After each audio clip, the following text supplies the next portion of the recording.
Hello there and welcome to Style American. We are here with Leena Pasanen, who is the director of Biografilm Festival. Hi Leena, how are you? Hello, I'm very well, thank you. We are in the middle of this year's exhibition, the 2021, and for you is the second edition as a director of the festival. Both years have been quite difficult, as we all know, because of the pandemic around the world. But I would like to ask you, what has been your experience so far? I must say that already last year, even though we had to do the whole thing online, was a much more positive experience than I expected. We were all a little bit uncertain. What does it mean to run a festival, a film festival online?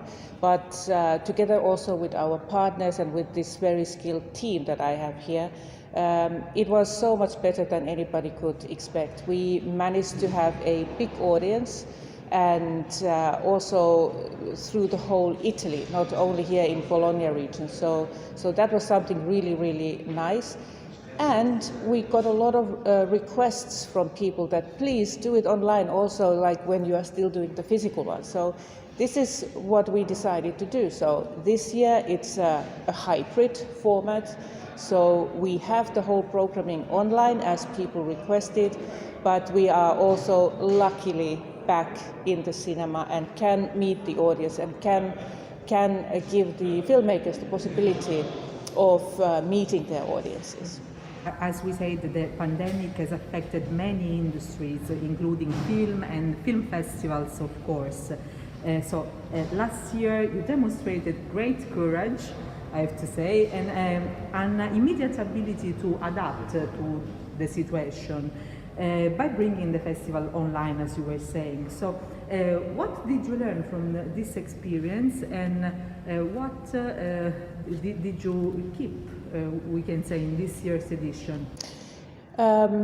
We indeed were the first film festival online with My Movies.it, and it wasn't just us making it happen, it was very much also our partners, My Movies, and all the supporters, sponsors that made it happen. Because in many cases, festival, they kept losing a lot of money, a lot of funding, and that made the situation very, very difficult for them.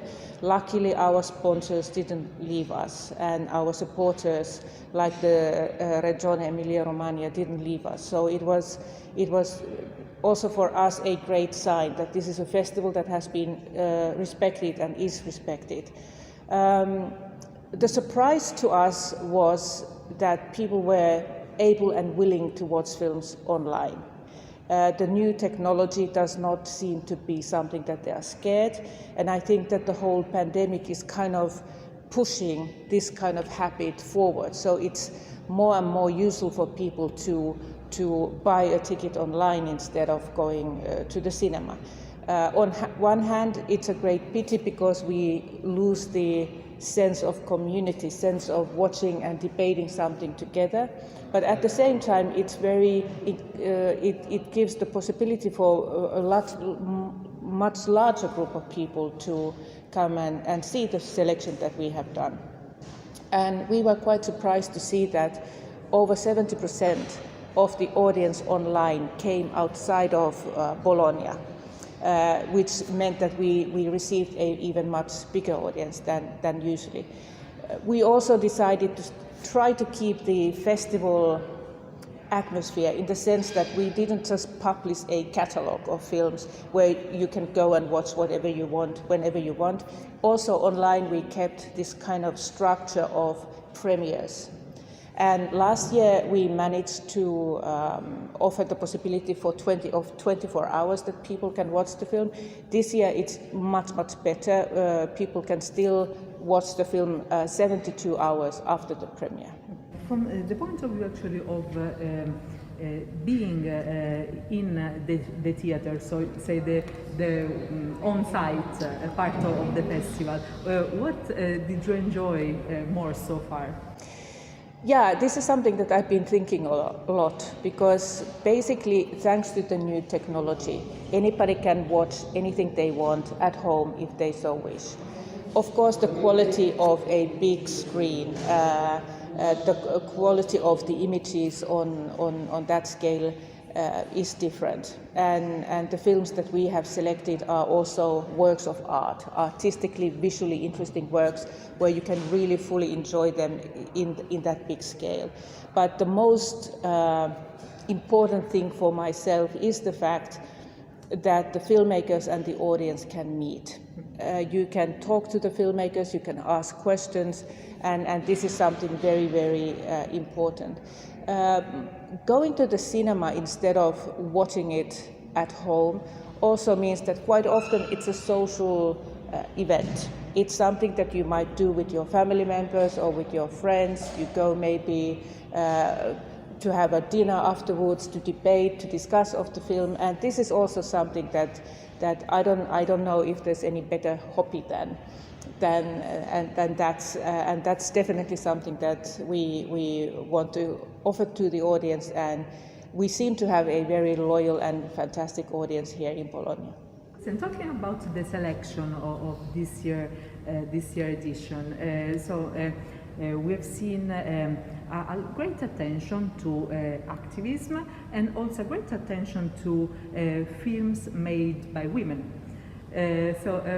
What was your inspiration, behind these kind of choices? When it comes to female filmmakers or even larger female DOPs, producers and so on, this is a topic that has been very close to my heart basically forever. I come from Finland, a Nordic country with a lot of strong women and a big emphasis on gender equality, so it's a value that I highly appreciate. And I find it very important. So, of course, when we put up our selection team already last year, this was one topic that we discussed, that we want to have the diversity and we are really pushing for the gender balance. And basically, half of the films this year were made by female filmmakers. We were very, very happy about that. And it didn't mean any debate. It just happened. It came out very organically, which I was very proud of. When it comes to the other themes that we didn't have any idea before the selection, but when we started watching the films, it was clear that these were the topics of the year. There were a lot of people wanting to change their life, wanting to change something in the political system, in environment, in their own personal situation, and we were very taken by these films. They were strong, beautiful films, and also inspirational. Like, if you want to change, there's a way to do it. Inside the festival, there is also, a great space for the film industry. Today is the day of B2B, and it will be also in the next 2 days. So this is a very important event inside Biografilm Festival. And this year, you have the opportunity to live it again on site. So how is it going so far with this? I must say that the response from international guests has been so wonderful, because we are one of the first festivals that can actually invite people and meet and discuss and get to know new projects. So it's been absolutely wonderful, and also I'm so happy that the decision makers, the professionals from Italy are coming. So for us it's event that is very, very important. I do think that you can't be a seriously taken festival without a industry event as well, and it is our goal to be very, very important platform for Italian filmmakers to come and present their new works internationally, and also for international audience to come and find interesting projects to co-produce. My last question is there anything that you wish for Biografilm Festival in the next days, and also why not thinking about next year? For this year's edition, I wish that the weather stays good, because we have our new cinema in Santa Cristina, which is outdoors, and people love it. It's such a beautiful place, and the possibility of going there in the evening and watching film together with others outside in that beautiful place it is so fantastic, and unfortunately it can only take place if it doesn't rain. So I'm hoping for a very good weather. Otherwise, I just hope that people find our programming, that they are curious and they go and see films and kind of get surprised. Not just going to see the films that you know that you will like, but also like having the courage to go and be surprised by us. And that is something that we are working on also for the future years. That's beautiful. Thank you so much, Leena, for being with us. It has been really a pleasure to talk to you. Thank you. It was such a lovely talk. Thank you.